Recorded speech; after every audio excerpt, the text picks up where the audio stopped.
I tell you, even when you work from home, it gets hard because you really do have to focus on what you're doing to train a dog. You cannot train a dog and be distracted at the same time.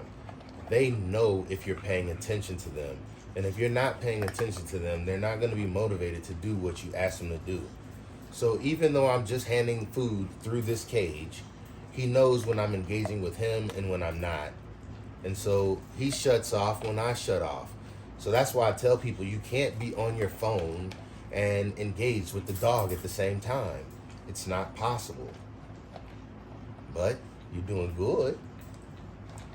And see, what I do is I like to just not change my tone while I'm talking to the dog. And I just keep a consistent tone. It doesn't matter what I say to them. They don't understand the words. They understand the tone in which you speak to them. They understand if you're angry by the raising of your voice. If you can keep a same tone, you can say anything to them and they'll wag their tail thinking that you. Now, I'm saying once they learn the word, they will get offended. But this is simply all I do is I get them to trust me, and then they don't bite the hand that feeds them. And I tell people to just sit at their TV and do this while they watch TV. But I just don't watch TV. I do this, and you get more focus out of them.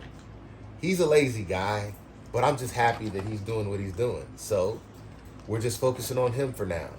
And when I'm done with him, because he's the cooperative one. Why am I focusing on him? Because he's the cooperative one. She's not cooperative. She doesn't want to do anything. Plus, she's a little skittish.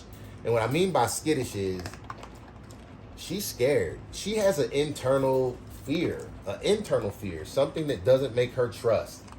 I don't know what it is, but she doesn't trust even walking in the woods. She's scared in the woods. I've never experienced this before, even with Logo. I never have met a dog that was scared to walk in the woods, but I'm assuming she doesn't walk in the woods often. He understands he's a powerful creature, so I don't think he's scared of much, but even he didn't seem like he was all that interested in the woods. It was like it was scary to him. But can we get you back to eating? Good. But I kid you not, we'll get it out of both of them. We just keep constantly having to walk them. I did not enjoy walking them together too much, but that's because neither one of them really know where they're supposed to be. And like I said, both of them are clearly scared in the woods. I think he was more nervous because of her. Like, dogs experience energy, and her energy was offsetting to him. It was offsetting to me. So I understand. That's what I mean. If a dog senses uncomfortable energy coming from you, that's what your dog will have too. So you have to just maintain like a calm energy around them. But first you have to find out how to maintain that for yourself. But this is how I help them maintain it. I let them hear me talking a lot.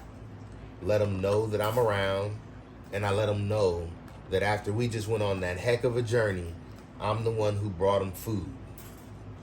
Yep, I'm hand feeding him. That's better than getting it out of a bowl any day, because they know you had to spend the time with them to give it to them. Oh, this is how you build a dog that loves you right here. You give them food out your hand. Then they will never get aggressive with you because they understand the food comes from you. Good things come from you.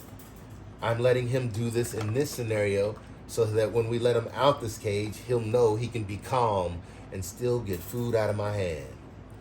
And talking to this video is also making it so he understands what a calm sound comes from me.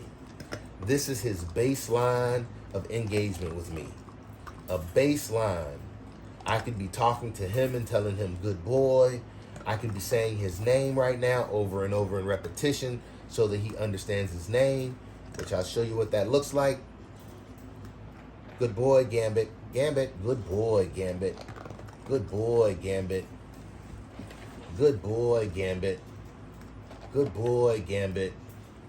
Good boy, Gambit. Good boy, Gambit. Gambit. Good boy.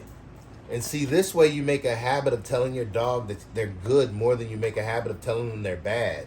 That's why most dogs run around like crazy. Everything they do, you tell them they're bad. You never tell them they're good. I use the practice of telling them they're good more than I tell them they're bad. Dogs hear they're bad from me maybe 10, 15 times a day. I'm saying that's correction. But they hear they're good for me. I'm saying we're going to get through this 2 cups of food now, aren't we? So, however many times, but this is a pleasant tone for him. So that means he's hearing a good sound from me. And he's getting a reward at the same time. And he knows that I'm happy with him because I keep giving him a reward.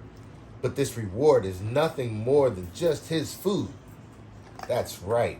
Nothing special about it. Now I had to switch to my food because they were not engaging with their food. But I guess because it's common to them and they're in a new environment, it's like, I don't know. But we have to go with whatever works. And they're here with me for 2 weeks, so I could literally change their diet to whatever I want. But I'm going to try and have their diet as close to being back to what they came with, but to not waste time. I don't want to wait around until they're excited about their food again. That would be wasteful. We would be wasting precious bonding moments. So I'm finding a food that they enjoy, not treats. I don't agree with treats. Not that they're bad. It's just like a training collar. They could be overused. And that's what I mean. I think a training collar is a bad thing if used incorrectly. And I think treats are a bad thing if used incorrectly. That's why I like training with food. She's eating peanut butter. That's like a treat to her. This is just regular Sam's Club food. And all I'm doing is just giving it to him gently. And every once in a while, I just tell him his name. Good boy, Gambit. Good boy, Gambit. Good boy, Gambit. Good boy, Gambit. I'm focusing on him because he's cooperating. And by him cooperating, it's showing her how to cooperate. I'll get to her in a minute. Good boy, Gambit. I'm building a bond with him right now.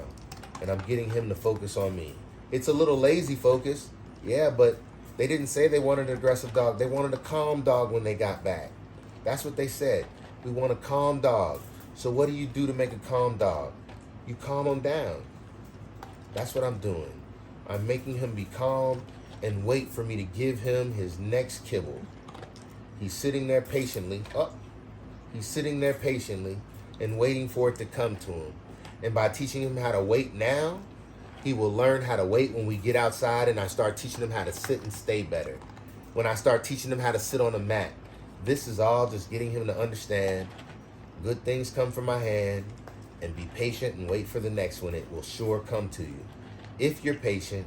If you're not patient, you will not receive anything. If you're not gentle, you will not receive anything.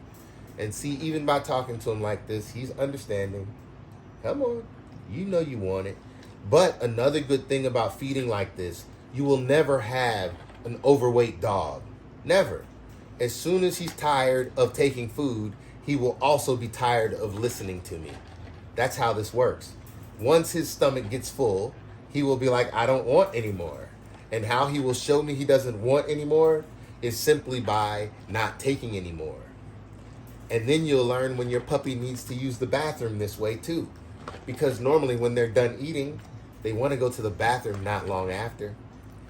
This is how you control how much food your dog eats. But it also takes a lot of time. I get it. But it's what you put into it is what you get out of it. I have to put a consistent effort into it because I'm trying to get a result in a short amount of time. Now, it'll be how strict the owner is with the pup after they get him back as to how long or how well behaved or calm they will be after. If the owner is anxious and on the go a lot, the dog will go back to being a rambunctious dog. If the owner can keep him calm and make him wait for his meals and make him wait to go on walks and make him wait to go indoors, basically, the owner just simply has to make him wait every chance they get. And if you do that, you will build the best dog you could possibly build. Oh, is he about to stop listening? Come on. See, this is what I mean. When they're done eating, they won't take anymore. And he's done eating. We started out with 2 cups of food, and that's how much we had. So I would say he just ate a whole cup of food, and he's telling me that's all he needs for this feeding right now. That's a happy dog. We went on a walk. I fed him. Now it's her turn, but she just had a Kong, so I'm sure she's a lot more relaxed. But that's a happy dog right there. He's calm, and he's well fed, and that's how long it took to do it.